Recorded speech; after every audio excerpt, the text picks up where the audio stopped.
नमस्कार, आप देख रहे हैं आज का भारत लाइव। मैं हूं रवि निषाद। मेरी मौजूदगी ग्राम पंचायत जबरेला बिस्कोहर यानी बसखुरा में है।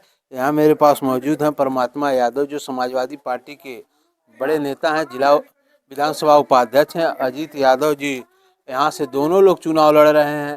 क्या समन्वय है, एक साथ दोनों लोग बैठे हैं। आइए मिलते हैं परमात्मा यादव से, इनसे जानना चाहेंगे क्या आप एक नेता हैं, मगर विचार ग्राम पंचायत के चुनाव के लिए आप क्या तैयारी कर रहे हैं? सबसे पहले आपको बहुत बहुत धन्यवाद। आप जो युवा हो करके इस काम को आप जो कर रहे हैं उसके लिए बहुत बहुत आपको बधाई। देखिए, हम सबसे पहले चुनाव लड़ना नहीं चाहते थे। विगत 20 वर्षों से मैं समाज की सेवा कर रहा हूँ। गांव की जो हमारे पास आया, जो हमारे लायक था, उसका मैंने किया। मैंने अभी तो नहीं कह सकेंगे कि हमने किसी को प्रधान बनाया, क्योंकि गांव की जनता है, सारे लोगों का सहयोग होता है। जनार्दन महान है। हाँ, लोग प्रधान बनते हैं, उसमें हमारा भी सहयोग था। 2 लोगों को पंचवर्षीय योजना में हमने प्रधान बनाया और चुनाव आपने बनाया, क्या आपको बनाने के लिए वो तत्पर हैं? नहीं, देखिए, हमसे कोई अपेक्षा नहीं थी। कारण क्या था, मैं यही चाहता था जो गरीब गुरबा लोग हैं उनकी अच्छी से मदद हो, गांव में अच्छी सड़कें हो, नाली हो, खड़ंजा हो, ज़रूरतमंदों को जो है समय समय पे सहायता मिलती रहे और लाइटिंग रूम हो।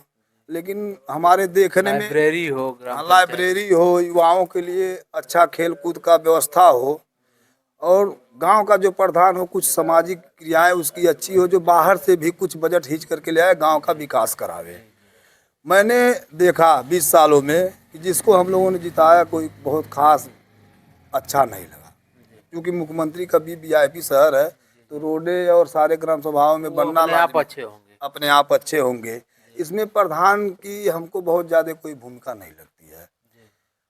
हमने ऐसे जा रहा था, कोई हमसे कहा कि हमारी मदद करिए, तो मैं कहा यार 20 सालों से मैंने घूमा, सबकी मदद किया, और एक बार हमारा कर दीजिए। हाँ, एक बार हमारा आप लोग मदद कर दीजिए। और मैं स्वेच्छा से ग्राम सभा में 20 नौजवानों को पकड़ूंगा और 10 रुपये की स्टाम्प लिख के दूंगा कि अगर प्रधानी का 10 रुपया मैं चाय पी लूँगा तो मुझे जूता लेके चौराहे मारना।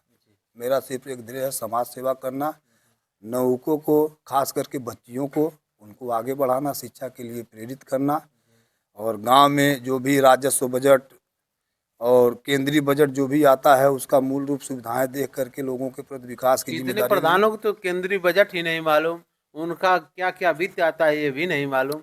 आप बिना प्रधान रहे इतना बात बता रहे हैं। नहीं, प्रधान जो होते हैं वो क्या है कि उनको गांव में कोई विराम पड़ जाता है, भाई कोई मृत्यु हो जाती है, तो लोग वहां पहुंचते हैं और मानवीय संवेदनाएं प्रकट करते हैं, और उस पर अपने आप को ये सोचते हैं कि संवेदनाएं मिल करके हमको वोट मिल जाएगा। आपके बगल में जो बैठे हैं अजीत यादव जी, ये भी इसी गांव से प्रधानी का चुनाव लड़ रहे हैं। क्या आप दोनों में क्या खिचड़ी पक रही है? नहीं, अच्छी है, नौजवान है, नवयुवक हैं, और जनता के बीच में आए हैं, और 5 साल इनको जनता ने सेवा का अवसर भी दिया। अभी कितनी सेवा किए हैं जनता के बीच में, कितना अपने धन से, सरकार के धन से कितना लोगों की मदद किए हैं, कितना लोगों का सहयोग किए हैं, अब इनके ऊपर डिपेंड करता है। जी जी जी। अब मेरी बात ऐसे युवा नेता से होगी जो इस क्षेत्र से बीडीसी सदस्य हैं, क्षेत्र पंचायत सदस्य हैं, और इनसे बात करेंगे अजीत यादव से। ये क्या कहते हैं अपने ग्राम पंचायत के लिए, क्या विजन होगा? आप एक बार क्षेत्र पंचायत सदस्य रह चुके हैं, क्या कार्य करेंगे, जनता को रिझा पाएंगे? देखिए, बहुत बहुत धन्यवाद आपको रवि भाई, जो आपने मौका दिया। रवि भाई, देखिए, हम 5 साल क्षेत्र पंचायत सदस्य रहे। आप जनता से पूछ लीजिएगा, हमें रात अगर जो 12 बजे कोई फ़ोन कर देगा, चाहे ठंडी हो या बरसात हो, हम ये नहीं देखते हैं कि हमारा मर्डर हो जाए कुछ। हम घर से चाबी उठाते हैं और उनके लिए हम सीधा तत्पर रहते हैं। और मैं चुनाव 3 मुद्दे पर लड़ा: शिक्षा, सुरक्षा, बेरोजगारी। देखिए, शिक्षा, जहाँ शिक्षा रहेगी वहाँ विकास रहेगा, इसलिए आपने लाइब्रेरी का मुद्दा उठाया। हमारे ग्राम सभा की वहाँ से पूछ लीजिएगा। मैं ये घोषणा करता हुआ कि चुनाव जीतने के 1 साल के अंदर निःशुल्क लाइब्रेरी 200 कुर्सी की होगी। हमारे ग्राम सभा के लोगों को पढ़ने के बाद अन्य ग्राम सभा के लोग भी उसमें आकर के पढ़ेंगे और निःशुल्क एम्बुलेंस होगा। ग्राम सभा में मैं निःशुल्क एम्बुलेंस चलाऊंगा उसे खरीदने के बाद। जैसे अभी तक तो कोई जिला में कोई ऐसा प्रधान नहीं दिखा कि निःशुल्क एम्बुलेंस चलाता हो अपने ग्राम पंचायत में। क्या आपको इतना फंड मिलेगा ग्राम पंचायत? फंड हम ले करके आएंगे, फंड मिलेगा, मिलता है। अब योगी जी ने एक घोषणा भी कर दिया है कि ग्राम सभा में लाइब्रेरी होना चाहिए। और ये जो आपके सामने वो जो पोखरा है, मीडिया 27 में आने वाला चुनाव है, अगर योगी जी नहीं रहे मुख्यमंत्री तो कैसे लाइब्रेरी आप उपलब्ध करा पाएंगे? एक घोषणा में लाइब्रेरी कहीं ने डीएम के पास एक निधि होती है जो वहाँ से अपने निधि से वो पैसा दे दे और लाइब्रेरी बन सकती है। और वो जो आप पोखरा हमारे सामने देख रहे हैं भाई, वो पोखरा दिखाइए, मैं उसको मिनी नौका विहार बना कर दिखाऊंगा। अगर जो नहीं दिखा पाता हूँ तो आप आ करके हमसे इस्तीफा मांग लीजिए। 2 से आप 3 क्षेत्र साल पंचायत सदस्य रहे हैं, आपने अपने 5 सालों में क्या किया, कुछ जनता को बताएंगे? देखिए, क्षेत्र पंचायत का कोई निधि नहीं होता, ना कोई बजट होता है। क्षेत्र पंचायत की निधि से पूरे ब्लॉक में विकास होते हैं। आपके कार्य योजना से ही सब कुछ यहाँ जो आपको ब्लॉक प्रमुख निधि से देखने को मिलती है वो क्षेत्र पंचायत निधि से ही। जी, आप देख रहे हैं, एक होता है पक्ष विपक्ष। मैं ब्लॉक पर विपक्ष में बैठने काम करता हूँ। आप पूछ लीजिएगा, हमारा प्रमुख जो है वो सत्ता पक्ष का है और मैं सत्ता पक्ष का नहीं, मैं विपक्ष का नेता हूँ। मैं जब आप ये पता कि जब से सांसदी का चुनाव हुआ है चाहे विधायकी का, मैं बूथ पर भाजपा के नेताओं से लड़ने का काम किया हूँ।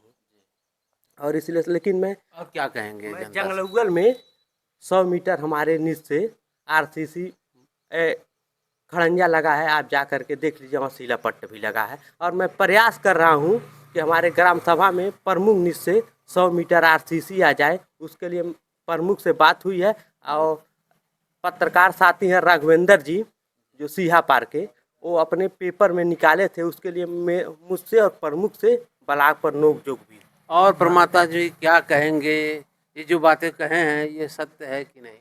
देखिए, एक बात मैं बताऊं, ये हमारे छोटे भाई हैं। मैं चुनाव भले लड़ रहा हूं, मेरी इनसे कोई जाति दुश्मनी नहीं है।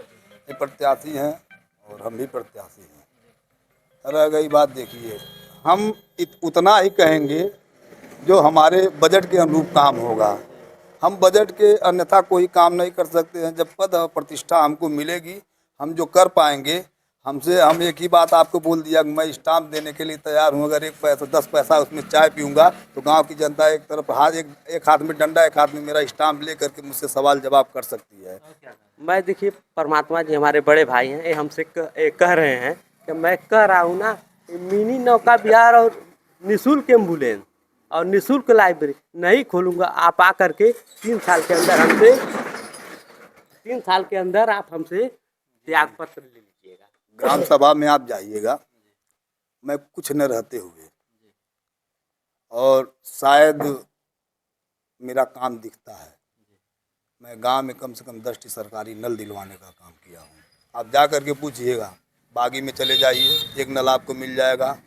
पुनवासी मास्टर है, उनके वहाँ चले जाएंगे, वहाँ नल मिल जाएगा। जबरेला में चले जाइएगा, त्रिलोकी के वहाँ मिल जाएगा।